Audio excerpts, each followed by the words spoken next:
세상의 모든 지식 언더스탠딩. 제가 얼마 전부터 용감하게 한국은행 욕을 좀 하고 있었어요. 욕이랄까 비판을 했어요.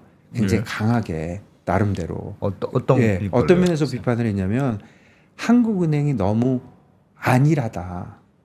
그러니까 저는 한국은행이 금리 인하의 시기를 놓쳤다고 생각해요. 7월하고 8월에 정확하게 얘기하면. 우리 저 금통위하고 한국이 이제 어떻게 가냐면 금통위도 1년에 8번 해요. 실제로 12번 하는데 4번은 뭐 아무것도 아니에요.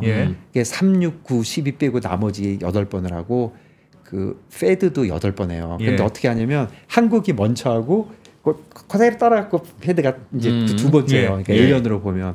그러니까 올해 하반기만 보면 한국이 4번 하고 미국이 4번 한 거예요. 순서에 따라서. 그래서 우리가 먼저 한 거예요. 우리가 7월하고 8월 달에 금리 안 내렸어요. 그런데 미국은 하반기에 첫 번째 말고 두 번째, 그러니까 우리 한 번 하고 두 번 한 다음에 50bp 내린 거예요. 그 다음에 우리가 25bp 내렸어요. 10월 달에. 그리고 25bp 또 내렸는데 얼마 전에 25bp 또 내렸어요. 우리도. 그리고 이제 미국 한 번 하고 끝이에요. 그러니까 미국이 이번에 내릴지 안 내릴지 모를 거예요. 그런데 돌이켜서 생각해 보면 7월 달 정도에 경기가 엄청 저는 나빴다고 생각했어요. 그리고 이미 어떤 일이 있었냐면 한국은행이 연초에 금년 GDP, 어차피 GDP로 봐야 되잖아요. 경기는 딴 거는 보기 너무 힘드니까 GDP 금년에 2.4%라고 했어요. 근데 우리나라 GDP는 미국하고 달리 그냥 분기별로 하거든요. 그러니까 1, 2, 3, 4 그냥 더하면 되는 거예요. 1분기에 1.3 나왔어요. 오, 1.3 곱하기 4 하면 얼마입니까? 5.2인가? 괜찮죠. 오, 이거 엄청 좋은 거잖아요. 그때 한국은행이 뭐라 그랬냐면 왜 이렇게 많이 잘 나왔어요? 하고 물어보니까 잘 모르겠어요. 그랬어요. 진짜로. 그때 한번 돌려보세요. 한국은행 총재도 잘 모르겠다 그랬어요. 근데 이거 너무 방심하시면 안 됩니다. 그렇지만 좋아요 하고 막 허허허 하고 넘어갔단 말이에요. 2분기에 기억나십니까? 마이너스 0.1 났어요. 와, 1.3이 마이너스가 났어요. 마이너스는 아이고 이건 심각한 거잖아요. 그때 뭐라고 그랬더니 잘 모르겠는데 1분기가 좋아서 뭐 그런 거야. 그리고 다음 분기 되면 좋아질 거야. 이렇게 얘기했어요. 굉장히 낙관돼요. 그때 부근이에요. 7월 달에 벌써 마이너스를 보여줬어요. 경기가 엄청 식고 있었거든요. 엄청나게 낙관했어요.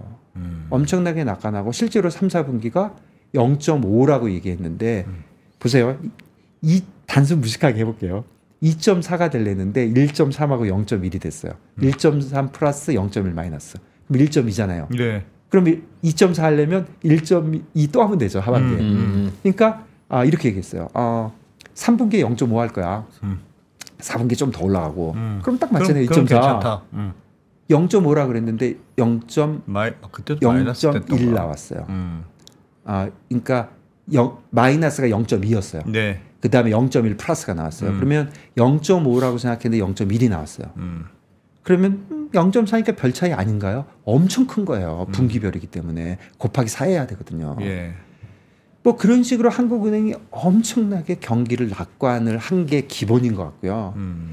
경기를 낙관을 하면서 두 가지가 저는 문제가 있다고 생각했어요. 실질적으로. 하나는 7월 달, 8월 달에 그때 부동산이 좋았거든요. 부동산 이슈에 너무나도 매몰이 되셔가지고 아파트 값이 올랐는데 사실은 주거용과 상업용 있잖아요. 상업용은 떨어지고 있었어요. 주거용 중에서도 비아파트는 떨어지고 있었어요. 아파트 중에서도 지방은 떨어지고 있었어요. 그 많은 부동산 중에 서울에 있는 아파트만 오른 거예요. 저는 서울에 있는 아파트가 올라야 된다고 얘기하는 게 아니에요. 그럴 때는 뭔가 정책 당국에서 뭘 하려면 송곳을 써야 될 자리에 서울에만 무슨 조치를 취하든 했어야지. 금리를 도끼를 이제 휘두른 거예요. 그래서 제가 계속 한국은행이 송곳을 쓸 자리에 도끼를 휘두른다고 제가 그렇게 얘기했다가 경고 많이 먹었어요. 너 그 근거 없는 이제 그런 거 한다고. 그랬는데 그냥 우스갯소리인데 내 오늘 아침에 우리 대통령도 그러더라니까요.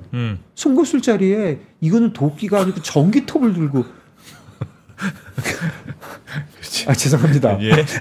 그랬어요. 그래서 한국은행에 제가 잘못한 거는 그쪽에다가 경기를 낙관하는 게 기본으로 깔리다 보니까 부동산에 매몰이 될 수가 있어요. 나 어차피 이자를 안 내릴 거야. 그런데 부동산도 올리니까 나 안 내려. 그게 첫 번째 잘못이고 이게 7, 8월에 안 내렸어요. 예. 10월 달에 그러니까 세 번째 내릴 때는 미국이 50bp를 내리니까 안 내리기가 좀 멀쑥해진 거예요. 제가 엄청 나쁘게 얘기하는 거예요. 그러니까 25bp 내렸어요. 근데 내리기 진짜 싫은 거예요. 그러니까 어떻게 했어요? 창구지도 바로 들어갔잖아요. 내 금리는 내렸지만 대출 금리 내리면 죽어. 말은 그렇게 안 했지만 야 대출이 늘어나지 않도록 방법을 강구해봐. 금감위원장님의 말씀이었나? 그러니까 은행들이 뭐라 그래요? 아 이거 되게 쉬운 방법이 있어요. 대출 금리 올리면 되는 거예요. 대출 금리 10몇 번을 올려버렸잖아요. 예. 그러니까 금리를 인하하고 실질 금리를 올린 거예요. 예. 한국은행이 어떻게? 60년대식으로 한 거죠. 창구지도. 계엄령도 60년대식인가? 한 거예요. 한국은행과 저는 대통령이 막 지금 중간중간 하신 말씀은 다 하시네요. 네. 재밌습니다. 재밌습니다. 경제 이야기인 줄 알았더니. 그렇게 얘기하시고 갑자기 헷갈렸네. 네? 그래가지고 이제 그렇게 된 거예요. 그래가지고 두 번째 실수가 뭐냐면 금리 인하를 해놓고서 실제로 금리를 안 한 거예요. 왜 그랬겠어요? 똑같아요.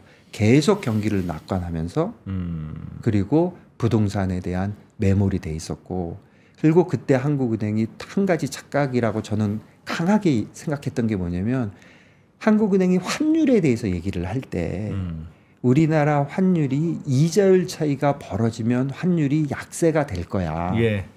금리 차가 미국이 위에 있고 한국이 지금 아래에 있는데 이게 예. 벌어지면 약세가 될 거야. 그러니까 미국이 금리 내리기 전에는 우리 절대 내리면 안 돼. 그게 7월 달과 8월 달의 로직이었어요. 예. 그리고 10월 달 됐는데 미국이 50bp를 확 내려버렸잖아요. 그럼 우리도 50 내리면 되잖아요. 네. 그러니까 나 그래도 한 25는 내릴게 하고 내린 건데 생각을 해보시면 지금 제 생각에는 환율이 결정되는 여러 가지 이유가 있는데 옌 같은 거는 이자율에 엄청 민감해요. 최근에 옌이 약세가 되고 강세가 되는 게 가만히 보면 일본의 이자율을 올리고 내리고 그런 얘기가 있지만 주로 달러 10년짜리 이자율이 올라가면 내려오고 내려가면 올라가고 그래요. 진짜 이자율의 변수예요. 유로화도 상당히 그래요. 예. 그렇지만 이머징 마켓은 안 그래요. 예를 들어서 중국이 이자율을 인하했을 때 환율이 내려야 되잖아요. 그러면 예. 그러니까 절하가 돼야 되잖아요. 그렇죠. 철상됐어요.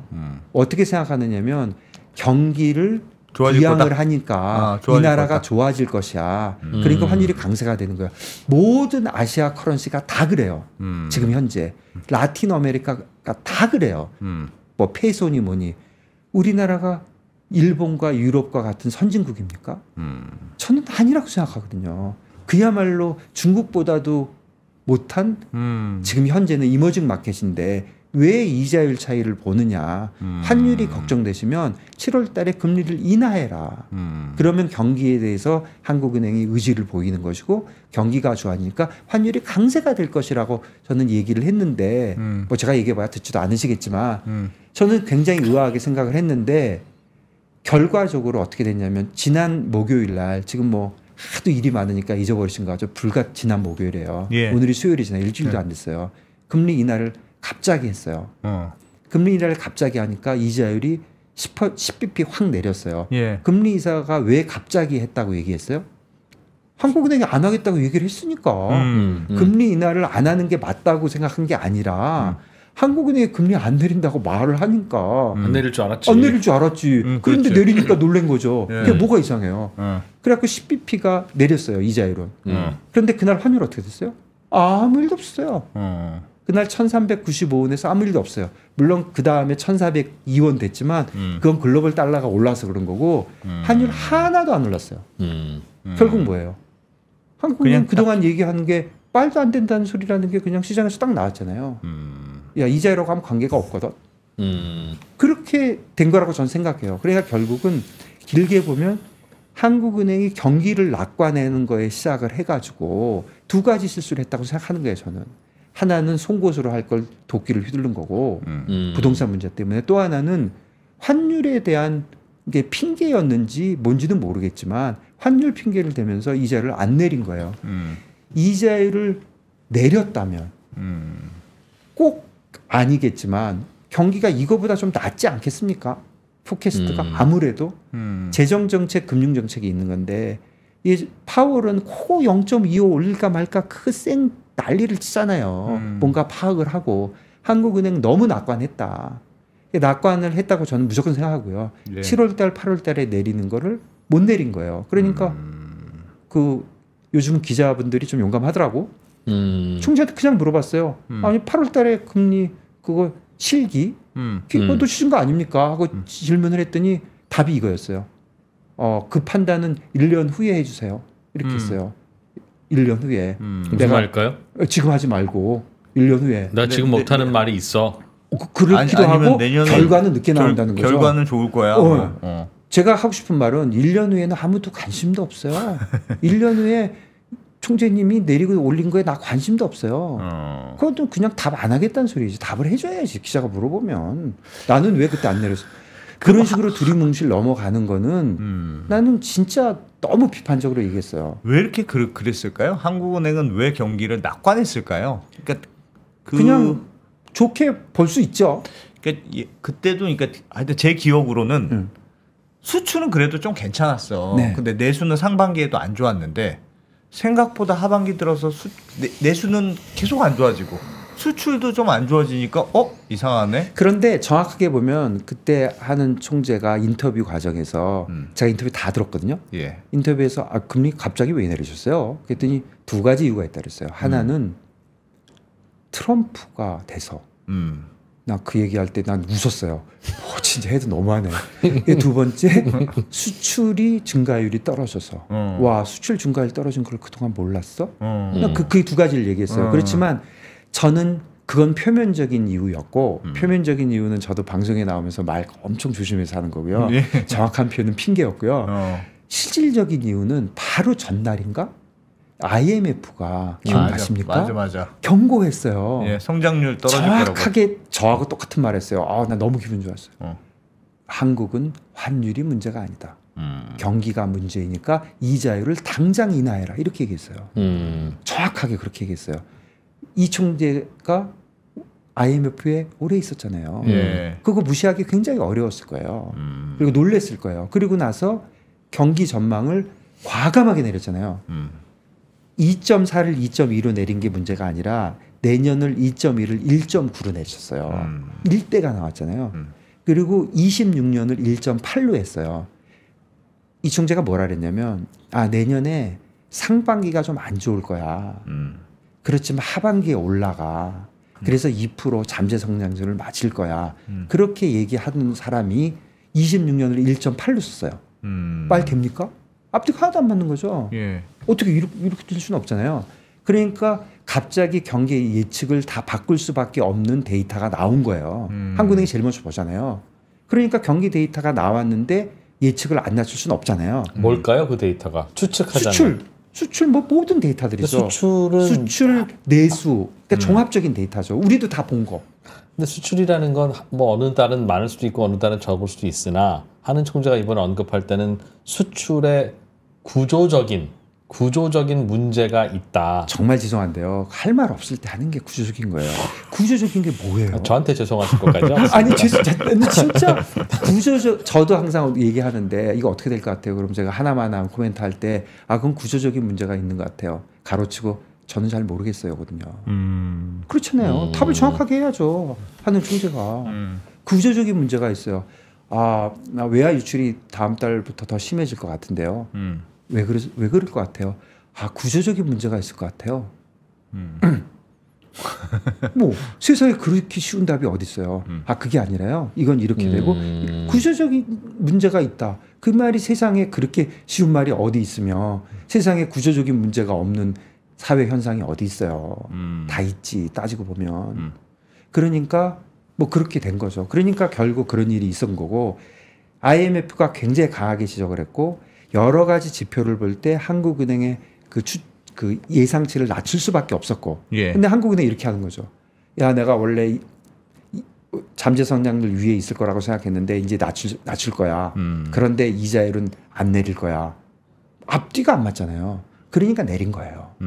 그러니까 그렇게 설명하기는 좀 그러니까 트럼프와 수출을 난 얘기했다고 생각해요. 나쁘게 생각합니다. 그래서 그런 식으로 갔고 또 한 가지 이거는 이제 좀 심하게 나가는 건데 그때쯤 뭐가 있었어요? 그 총재님이 총리가 된다는 설이 있었잖아요. 맞아요. 네. 그런 설들은 되게 그 설에 대한 코멘트도 있었어요. 코멘트도 근데 있었어요? 기자회견에서 질문도 했어 네. 기자가. 그랬더니 기자들이 네. 기자가 총재가 된다는데 기억하시네요. 네, 어떻게 되십니까? 그랬더니 나 그 얘기 하고 싶지 않다 그랬어요. 그거는 뭐 저는 제 자리에서 일단 열심히 할 겁니다. 뭐 그런 식으로 얘기했던 것 같아요. 그런데 저는 그 전에 하고 싶다는 얘기네. 둘 중에 하나인 것 같아요. 저는 저 잡혀가려나? 근데 둘 중에 하나인데 하나는 금년에 와서 이 총재가 총재가 된 다음부터 한국은행이 엉뚱한 소리를 많이 했어요. 지방균형 좋은 발전, 얘기지만. 교육개혁, 네. 그런 거 얘기 많이 해요. 좋은 얘기죠. 그런데 경기가 이렇게 나쁜데 저렇게 한가할까? 저런 소리를 할 때마다 나는 저분이 정치인이 되고 싶어 하는구나. 난 그렇게 생각했어요. 그러지 않고 그 얘기를 왜 해요? 아니면 총리가 되고 싶든지 둘 중에 하나를 되고 싶고 하는구나. 여당 대표가 되거나 총리가 되고 싶구나. 그러니까 저런 소리를 하지. 딱 맞으세요. 나는 내가 맞히는 것도 있네. 그랬다니까요. 그런데 그게 딱 나오니까 본인이 부인을 안 하잖아요. 그 정도면 둘 중에 하나예요. 본인의 바람이 이루어졌거나 이미 처음부터 그렇게 예약이 돼 있거나 어떤 경우에도 그런 게 아니라면 지금 경기가 저 쌩 난리가 나고 원달러가 어쩌고 주식시장에서 50%씩 차이가 나는데 갑자기 한가하게 서울대학교가 뭐 지방으로 가야 된다는 도 좋은 얘기지만 이게 앞뒤가 맞습니까? 그렇게 안이하게 대처를 했는데 결국 정책이라는 게 금융정책과 재정정책인데 재정정책 쪽에서 기대할 게 없다면 기대하겠습니까? 둘이서 맨날 싸우는데 네. 그렇다면 금융정책이라도 좀 해줘야 되잖아요. 뭔가 그런데 금융정책은 한술 더 떴다고 저는 생각해요. 그래서 저는 굉장히 비판적으로 생각을 했는데 오늘 아침에 보니까 진짜 대통령은 한술 더 뜨는 거예요. 그러니까 이게 도대체 왜들 그러시는 거예요? 도대체 왜 그러는 거예요? 훌륭하신 분들이. 국내에 있는 투자자들이 해외로 자꾸 나가는 게 경기의 문제가 더 클까요? 아니면 이게 경기의 문제는 사실 경기가 좋아지면 늦었지만 어쨌든 뭐 금융 정책이든 재정 정책이든 뭔가 정책이 나오고 경기가 지금보단 좋아지면 그냥 그건 시간이 언제일지 모르지만 개선될 수 있는 문제인데 지금 사람들이 얘기하는 심각성은 마치 외국인이 떠나듯이 이게 진짜 이거 안 되겠다. 그런 저는 고개를 절레절레 경기가 좀 먼저라고 생각해요. 왜냐면 아까 그 얘기했던 구조적인 문제가 있잖아요. 예? 잘 모르는 거. 구조적인 문제가 없었어요? 우리 100년 전부터 있었어요. 개선이 안 됐어요. 그런 구조적인 문제가 있었다고 하지만 그래도 우리나라 항상 잘 나갔어요. 왜냐하면 경기가 좋으니까. 경기가 좋으니까. 경기라는 거는 제가 경기라고 표현을 해서 정확하게 하면 경제가 맞는 것 같아요. 예. 우리나라 경제가 좋고 우리나라 기업이 좋고 그런데 우리나라 기업에 대해서 퀘스천이 생긴 거잖아요. 얘들이 제대로 할까? 예전보다 못하는 거 아니야? 골로 가는 거 아니야? 한 번 잘못하면 영원히 가던데? 우리도 일본처럼 30년 골로 가는 거 아니야? 이 생각이 있다가 보니까 야 그런 일이 벌어져도 기반이 튼튼하면 괜찮은데 야 그 얘기 어떻게 됐어? 그 맨날 하는 얘기 주식이 오르려면 회사가 있는데 회사를 갖고 있는 대주주가 있잖아요. 예. 내가 회사의 주인이야. 그러면 주식이 올라야 좋은 거잖아요. 제일 많이 갖고 있는 사람이. 근데 그 사람이 주식이 오르기를 바라지를 않아. 나는 오르면 좋을 게 없어. 그러니까 쟤는 죽어도 안 올랐으면 좋겠어. 우리 회사 좋은 건 나 혼자만 알고 싶어. 나는 컨트롤만 하면 돼. 이렇게 생각하는 분위기에서 주식이 오릅니까? 그러니까 그 문제가 해결을 해야 되는데 그 문제가 몇 년째 안 되고 있는데 경기가 나빠지고 주식이 내려오니까 사람들이 폭발을 하는 거죠. 야 진짜 안 되는구나. 그러다가 경기가 나빠지고 모든 게 나빠지니까 주식이 내려가니까 이제 점점 무리하는 사람이 나와요. 고려하연 말이나 됩니까? 그게 지금 말 됩니까?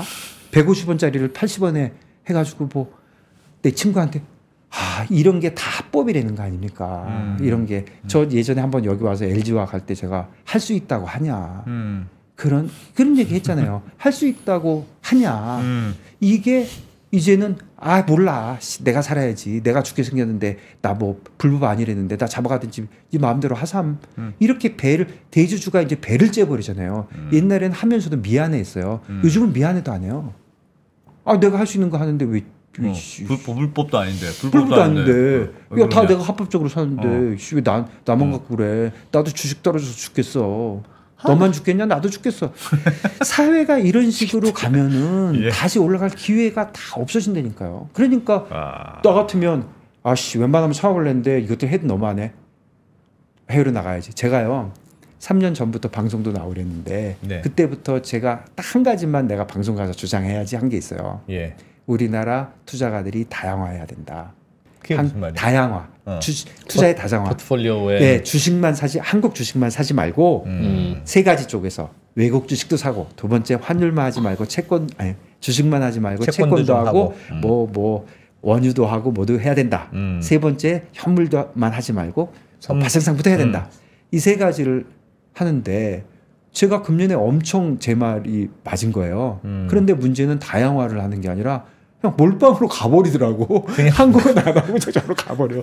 그게 다양화하는 게 아니지 몰빵하는 거죠. 예. 그러니까 이런 문제들이 결국에는 오늘 아침에 보니까 야 우리 지도자란 분들이 저렇게 진짜 무식하게 하니까 이게 뭐가 되겠냐 하는 생각이 듭니다. 혹시 한은 총재의 편을 좀 들어보면 예. 들어보자면 금리를 내리긴 내려야죠. 네. 그런데 금리가 내린다고 부동산 가격이 오르고 뭐 기계적으로 그런 건 아니지만 금리가 내려가면 또 아파트 값도 들썩들썩하고 안 그래도 들썩들썩 하는 참이었으니까 그러니까 한은 총재 생각에는 굳이 변호를 하자면 이거는 금리 한두 번 내려서 해결될 거 아니다. 아마 전 세계에서 코리아만 제로 금리 해야 될지도 몰라. 그런데 지금 아파트 값을 보니 요 상황에서 아파트 값을 좀 잡아놓고 내리기 시작하지 않으면 분명히 두 번쯤 내리고 나면 자고 나면 또 2억 오르니 그런 소리 나올 텐데 우리나라의 종특상 아파트 값이 오르기 시작하면 이성적인 생각이 마비가 된다. 그래서 금리 내리면 이제 한국은행 앞에 다 머리띠 두르고 오고 이제 못 내린다. 그래서 차라리 스타트가 조금 늦더라도 특히 이제 아파트 값을 단기적으로 잡는 데는 대출 규제만 한 게 없잖아요. 장기적으로야 공급이 돼야 되지만. 그래서 하여튼 대출을 좀 묶어놓고 금리 인하를 시작하는 게 장기적으로 많이 내릴 수 있는 방법 아니겠냐. 그런 생각을 하지는 않았을까요? 맞는 말씀인데요. 네. 가장 큰 문제는 정책의 우선순위예요. 그분의 머릿속에 아파트 값이 첫 번째에 있어요. 경기는 두 번째, 세 번째 있고 환율은 네 번째 있고 우리나라의 정책 수단 중에 이뤄야 될 목표가 1등이 서울에 있는 아파트 값을 잡는 거예요. 그게 국민 감정이니까. 아니죠. 저는 그렇게 봐요. 나쁘게 보면 한은 총재가 총리가 되고 싶으니까 정치인을 하고 싶으니까. 아 그래서 국민 감정은 신경 그럼요. 썼다. 한국은행 총재가 무슨 국민 감정에 그렇게 그 신경을 써요. 언제 그랬다고. 근데 금리를 좀 내려야 되는데 네. 국민 감정이 금리에 브레이크를 자꾸 거니까. 그런데 그건 표면적인 거지. 사실은 경기가 좋아지면 국민의 삶은 좋아지는 거죠. 이런 거 있잖아요. 제가 예전에 회사 다닐 때 제가 그렇게 높진 않았는데 제가 이제 아랫사람이 있는데 그 사람이 예를 들어서 기분 좋게 해볼게요. 평소에 그 보너스를 1억을 받았어요. 1년에. 그랬는데 요번에 엄청 잘해갖고 3억을 줬어요. 네. 그랬더니 평생 형님으로 모시겠다고 그러더라고요. 그런데 그 다음날 알았어요. 지 옆에 있는 애를 4억을 받았어요. 그랬더니 얘가 사표 내더라고요. 쌍욕을 하면서. 네. 그런 거 아니겠습니까? 내가 좋아지지만 싫은 거죠. 강남에 있는 아파트가 올라가는 건 나하고 아무 관계가 없지만 거기에 아파트 하나 갖고 있는 바보가 나보다 돈이 많고 거들먹거리는 꼴을 못 보겠다는 그런 심리가 있어요. 나쁘다고 좋다는 게 아니야. 그런 거를 하는 총재가 다 어루만져줘야 됩니까? 근데 경기를 살려야 좀 다른 얘기인데. 다른 얘기인가? 예. 우리나라 아니 2%가 할 얘기가 제가 질문을 좀 예. 다른 얘기인데 다른 얘기가 아니라 제가 좀 근데 저도 이제 외신들을 좀 찾아보고 하다 보면 아파트 값 때문에 금리 결정에 고민이 심하다거나 아니면 그 나라 뭐 경제 문제에 가장 큰 걸림돌이 아파트 값이라든가 다른 나라는 잘 안 그렇더라고요. 다른 나라는 렌트가 올라가니까 좀 이거 좀 잡아라. 네. 월세는 좀 불편하지 않니? 물가 오르는 거랑 마찬가지니까 그런 얘기는 많이 나오는데 자산 가격으로서 부동산 가격이 높게 오르고 안 오르고가 그게 그냥 가십 정도로 치부되고 그럴 텐데 그런데 우리나라는 왜 그렇게 특별히 더 예민할까요? 글쎄요. 저는 가여간 부동산 얘기 잘못하면 망하잖아요. 근데 오늘 뭐 막가기로 했으니까 부동산 얘기는 뭘 하더라도 마지막 결론은 야 술 한잔 해. 그게 결론이라던데. 한 잔에 지금 이프로님 말씀하신 게 너무너무 맞고요. 해외에서는 예. 아무도 보고 있지 않은 거예요. 그 이유는 간단해요. 서울에 있는 아파트에 사는 사람이 우리나라 국민의 몇 %입니까? 1%잖아요. 예. 그 아파트 값이 오르거나 말거나 별로 중요하지가 않죠. 나머지 99% 사는 사람들의 집값이 중요하죠. 서울이라도 저 지방에 있는 조금 하급지에 있는 렌트비가 더 중요해요. 그러니까 정부는 크게 보고 그걸 보는 거예요. 그런데 한국이 심리적인 거를 많이 하면서 그걸 보는 것 같고요. 그다음에 또 한 가지 제가 더 욕먹을 소리는 저는 그건 어떻게 생각하냐면 아파트 값이 서울에서 오르는 거는 양극화의 과정이에요. 절대로 못 막아요. 저는 제 생각에는 예. 아직 시작도 안 한 거 있어요. 외국인 들어오죠. 양국인 또 돼요. 양극화. 그러니까 양극화는 어차피 못 막아. 서울에 있는 강남의 그 노른자 땅에 있는 아파트들은 우리 게 아니에요. 글로벌한 어셋이에요. 그거를 못 잡아요. 그거를 왜 금리를 통해서 잡아야 되고 왜 신경을 써요? 내둬야죠. 아무도 못 잡아요. 뉴욕의 맨하탄에 있는 가격, 일본의 록봉기 힐스에 있는 가격, 파리의 한가운데 있는 맨션 값 말도 안 되는 가격이에요. 거기에 있는 것들 누가 갖고 있느냐면 대부분 다 외국인이 갖고 있어요. 왜냐하면 일본의 록봉기 힐스가 있고요. 제가 일본 잘 모르지만 일본에 한 1년 살았어요. 록봉기 힐스가 있고 바로 옆에 아파트가 있어요. 2배 차이 나요. 그러니까 일본인들은 밸류가 없어요.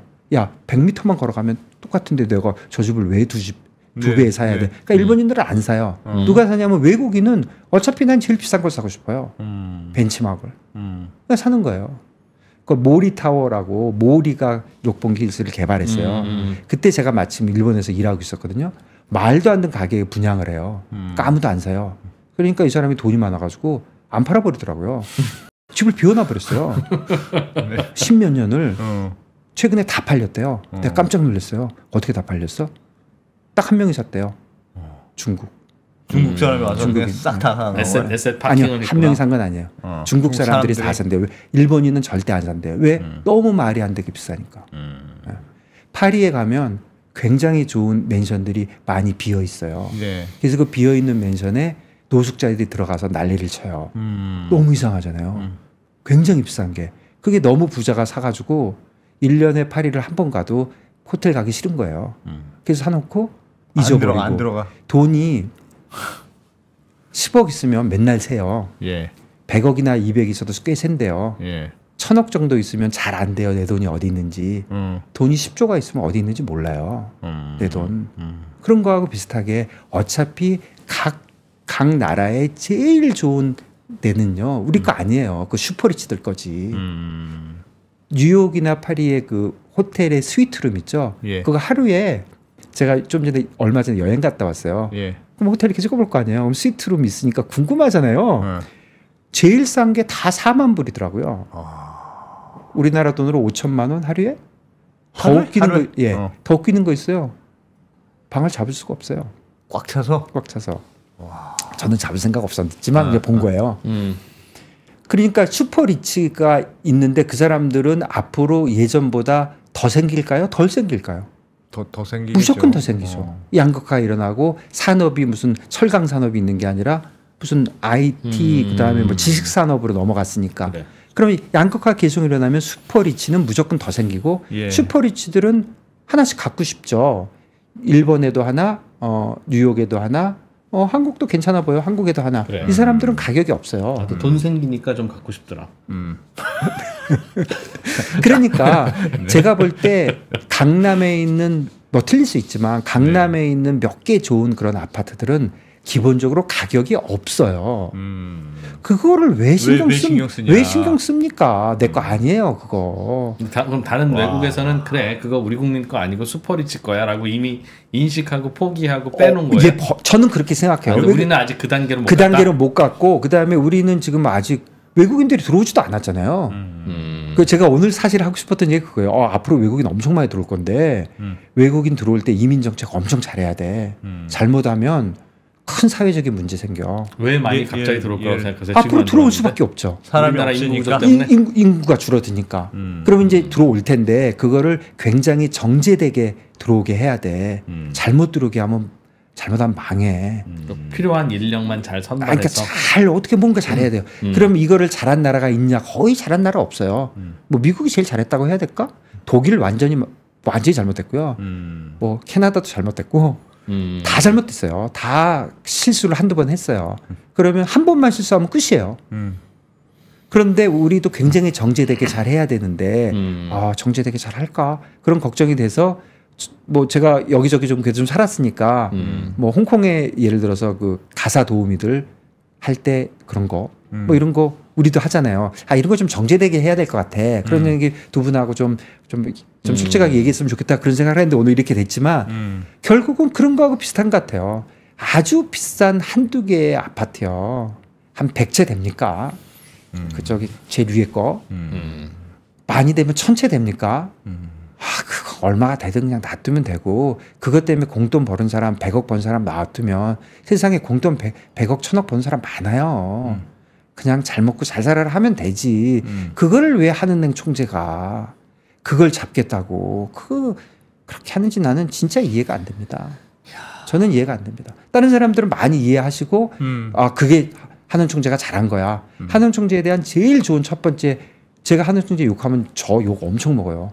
그렇게 똑똑한 사람이 어딨냐? 즉답 잡았는데 그런 사람이 어딨냐? 그런데 저는 계속 반대쪽으로 얘기하는 게 그게 프라이어리티가 다른 게 아니냐. 그게 우리나라의 지금 가장 큰 이슈냐.